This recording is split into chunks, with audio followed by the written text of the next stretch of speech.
Assalamualaikum warahmatullahi wabarakatuh. Salam guru penggerak, tergerak, bergerak, menggerakkan. Bapak Ibu guru hebat, pada kesempatan kali ini izinkan saya memaparkan koneksi antar materi, kesimpulan, dan refleksi modul 1.1.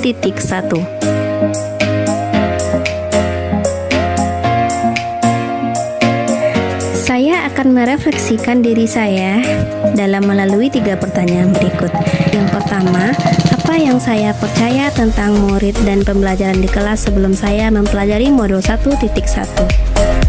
Sebelum saya mempelajari modul ini, saya percaya bahwa anak hanya selembar kertas putih dan kewajiban kita mengisi lembaran tersebut. Dan saya juga percaya bahwa guru selalu di depan memberi contoh. Guru harus serba tahu dan mentransfer pengetahuannya tersebut kepada murid tanpa melibatkan mereka dalam konsep pengetahuan tersebut. Guru kurang memahami karakteristik murid. Saya masih cenderung menyamaratakan kemampuan anak dengan melakukan pembelajaran yang monoton tanpa memperhatikan perbedaan karakteristik murid di kelas. Proses pembelajaran berpusat pada guru. Dalam pembelajaran di kelas, saya terlalu sering metode ceramah, sehingga murid saya hanya diam dan memperhatikan. Rendahnya motivasi murid sehingga mereka pasif dalam proses pembelajaran. Saya sering merasakan ketika mengikuti pembelajaran ada beberapa siswa yang kelihatannya lesu dan tidak semangat sehingga tidak ada komunikasi dua arah dalam proses pembelajaran, dan pembelajaran itu pun menjadi tidak bermakna dan tidak menyenangkan bagi murid. Pembelajaran terfokus pada ketercapaian KKM dengan mengutamakan perkembangan aspek kognitif saja. Dalam hal ini, saya sering lupa bahwa pendidikan bukan hanya mentransfer ilmu, melainkan ada aspek lain yang perlu dikembangkan dalam proses pembelajaran, seperti aspek afektif dan psikomotor, sehingga anak bisa mengembangkan potensi yang ada pada dirinya secara maksimum. Pertanyaan yang kedua, apa yang berubah dari pemikiran atau perilaku saya setelah mempelajari modul ini?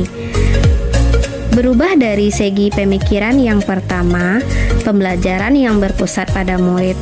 Pembelajaran yang berpusat pada murid adalah proses pembelajaran yang menjadikan murid aktif karena mereka terlibat dalam proses pembelajaran, sehingga bisa mengkondisikan pengetahuannya. Yang kedua, menghargai setiap perbedaan karakter murid. Anak tentunya terlahir berbeda setiap individunya. Mereka memiliki keunikan masing-masing. Saya sadar dengan adanya perbedaan ini akan menjadikan pelajaran lebih bermakna. Yang ketiga, yaitu menyadari bahwa guru bukan satu-satunya sumber belajar. Apapun yang di sekitar kita bisa dijadikan sumber belajar bagi murid. Murid bebas mencari sumber belajar apa dan dari mana yang akan mereka gunakan untuk belajar. Merubah pemikiran untuk menuntut menjadi menuntun. Apa yang berubah dari pemikiran atau perilaku saya setelah mempelajari modul ini? Dari segi perilaku, merubah dari perilakunya sendiri. Yang pertama, saya terus berusaha menciptakan pelajaran yang menarik dan menyenangkan. Saya berusaha menerapkan berbagai metode di dalam pembelajaran. Hal tersebut bertujuan untuk menciptakan pembelajaran yang menyenangkan dan menarik sehingga bisa meningkatkan motivasi murid dalam belajar. Yang kedua, memberikan kebebasan kepada murid untuk menyelesaikan tugas sesuai dengan minat, bakat, dan kreativitasnya masing-masing. Yang ketiga, menuntun murid dalam mengembangkan potensi atau bakat yang dimilikinya sesuai dengan kodrat alam dan kodrat zaman. Melalui kegiatan observasi, wawancara, dan pendekatan personal, guru akan tahu potensi bakat dan minat setiap murid, sehingga mampu menuntun perkembangan potensi dan bakatnya secara maksimal. Yang ketiga, apa yang dapat segera saya terapkan lebih baik agar kelas saya mencerminkan pemikiran Ki Hajar Dewantara? Yang pertama, saya memberikan kebebasan kepada siswa dalam mengerjakan tugas sesuai dengan bakat dan minatnya.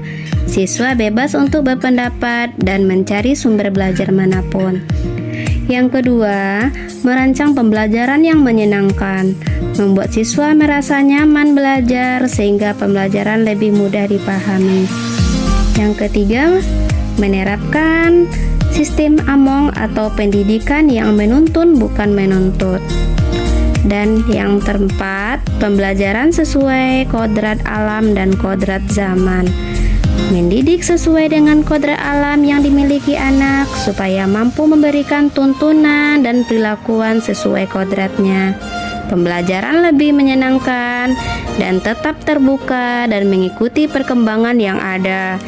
Kesimpulan, dengan demikian, pendidikan adalah menuntun anak sesuai dengan bakat dan minatnya. Pendidikan sejatinya adalah berhamba kepada anak.